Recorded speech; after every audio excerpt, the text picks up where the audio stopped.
Ito naman guys yung loan application na ikaw mismo yung mamimili kung magkano ang pwede mong mautang. Basta nasa 1,000 up to 20,000 lang po yung pamimilian mo. So may option naman sila dito guys na 1,000, 4,000, 8,000, 12,000 up to 20,000 pesos. So bagong loan application po ito na dapat nyong alamin kung magkano ang pwede nyong makuha if ever na up to 20,000 pesos po yung pipiliin nyo na loan amount. Which is, ito nga yung kagandahan sa mga review natin ng mga videos, lalo't yung mga bagong nagkalat dyan, kung magkano ba ang pwede nating mautang dito at kung worth it ba na paglaanan ng oras ang pag-apply sa kanilang mga application. At ito nga pong pag-uusapan natin dito guys is bagong loan application na ang pangalan po is Macro Credit. So as of now guys, nasa 999 ratings na po ang meron itong loan application na to. So medyo marami-rami na rin po yung nakapag-try dito at kung makikita mo nga po sa kanyang ads, under po siya ng Micro Kiosk Philippines Incorporated na ito nga po, your data stays private na up to 40,000 nga. If ever na repeat borrower ka, up to 40,000 na yung pwedeng mautang dito. Pero kapag po ikaw ay first time, as for my experience po, nasa minimum 1,000 to 20,000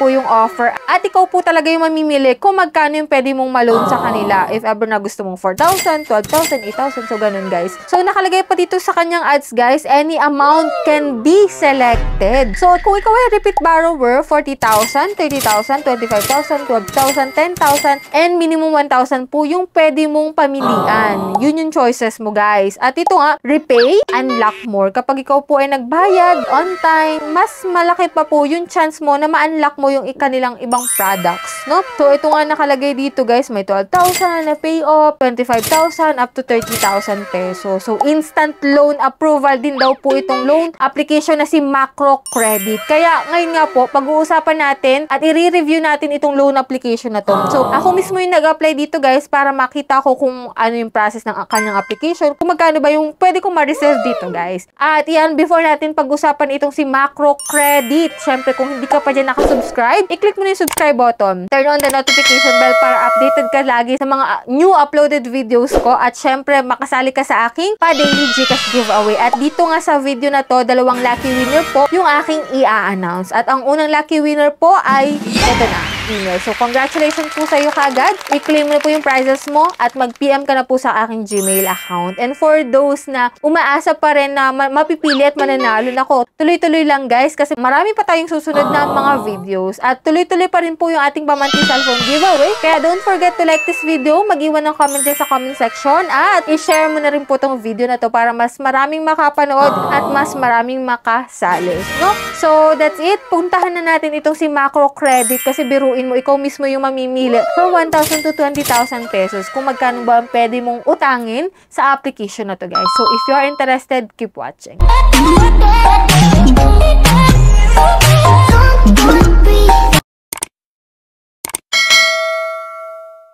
So, disclaimer no guys. So, before tayo mag-start, syempre hindi tayo agent or promoter ng application na to. Na ngayon ko nga lang po siya in-applyan at bagong kare-release pa lang na application. So, dito nga guys, kung hinahanap mo siya sa Google Play Store, wala po ito. Hindi po available tong application na to. So, nasa App Store pa lang po siya as of now. So, hoping tayo na maging available na rin siya sa Google Play Store if ever man. So, kapag ikaw po ay wala pang account dito kay Macro Credit, syempre at interesado ka na mag-apply, maglalagin ka po using your active mobile number and may OTP doon na isi-send, click mo lang po yun. And dito nga guys, agad-agad naman po na 20,000 po yung impromptu na loan amount na pinapakita nila. So, click natin yung apply now. And ito po yung mga fill-upan mo dito like personal information, work information. No need na po dito ng payslip. Wala ka na rin pong ipapasa dito na proof of income. So, one valid ID lang po is sapat na. Emergency contact naman po, 3 contact number lang po yung kanilang hihingin, which is good kasi nga, ito yung mga tao na pwede na tawagan in case na hindi ka nila makontak guys. And dito guys sa credit standing, pwede mo pong ilagay yung no loan o kaya naman pwede kang maging honest, nasa inyo na rin guys. Pero ito po ay makaka-affect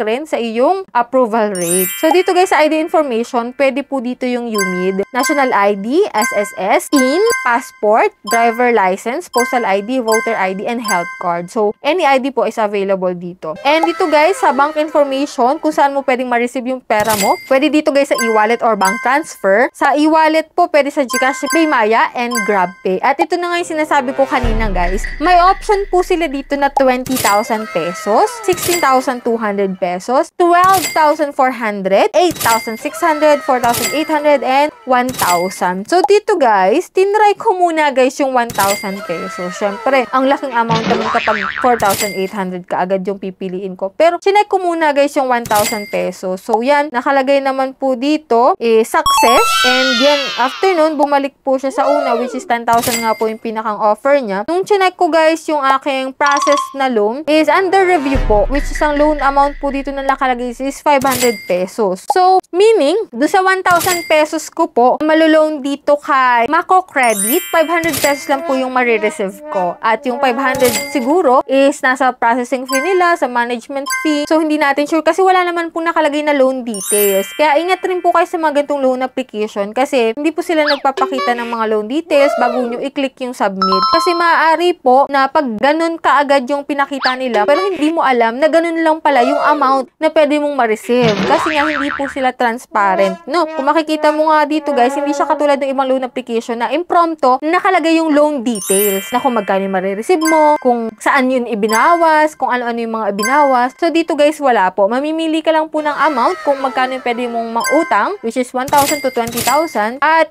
ipaprocess po nila yun. At ito nga guys, nung chinek ko po muli yung pag-apply ko dito kay Macro Credit, makikita mo dito guys is completed na po yung pag-apply ko dito at rejected po yung aking pag-apply dito kay Macro Credit. Pero hindi ko naman po sinasabi na auto-reject itong application na to. So, nasa sa inyo pa rin guys kung gusto nyong itry na mag-apply dito kay Macro Credit. Pero itong video na to guys, pinapakita ko sa inyo na wala kayong makikitang loan details if ever na kahit anong amount man dyan yung iyong piliin. Pero siguro, after nyong ma-approve, is makikita nyo rin yung loan details nila. So, siguro na-send na nila sa accounting nyo bago mo pa makita kung magkano yung marireceive mo, kung ano yung mga babawas. Kung ganun ka naman, kadesidido talaga na umutang dito kay Macro Credit, is why not? Pero, nasa inyo pa rin guys yung desisyon. At itong mga loan application na ganito guys, is kalimitan po is 7 days to pay lang. Kaya, ingat ka rin po sa amount na pipiliin mo. If ever na ma-approve ka naman kaagad-agad, is wala kang pagsisisihan pa sa huli. Pag-isipan mo pong mabuti bago ka mag-try dito guys. So, yan po yung pag-apply natin dito kay Macro Credit. So, kahit piliin mo dyan ay 20,000 kung siya naman ay hindi magpapa-approve at mare-reject ka naman at hindi mo rin makikita kung ano yung magkano yung loan details is parang kulang pa rin guys. Parang hindi pa rin sila transparent kapag ganun. What if nga sa 20,000, 10,000 lang yung ma-receive mo tapos after 7 days magbabayad ka ng 20,000. So gaano kalaking pera pwedeng mawala sa'yo guys. Kaya ingat pa rin kayo. Kaya for those doon sa nakapagbigay ng rating kasi meron siyang 999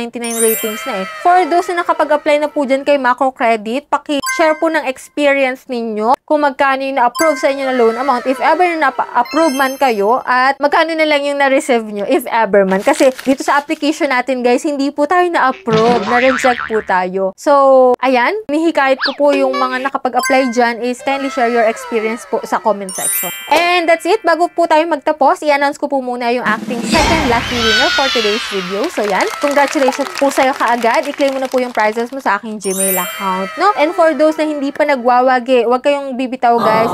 May mga next video pa po tayong i-upload. So, for those na hindi pa dyan nakasubscribe, just click the subscribe button, turn on the notification bell, and be updated lagi sa ating mga latest uploads. So, bye-bye na muna for now guys. See you on my next video.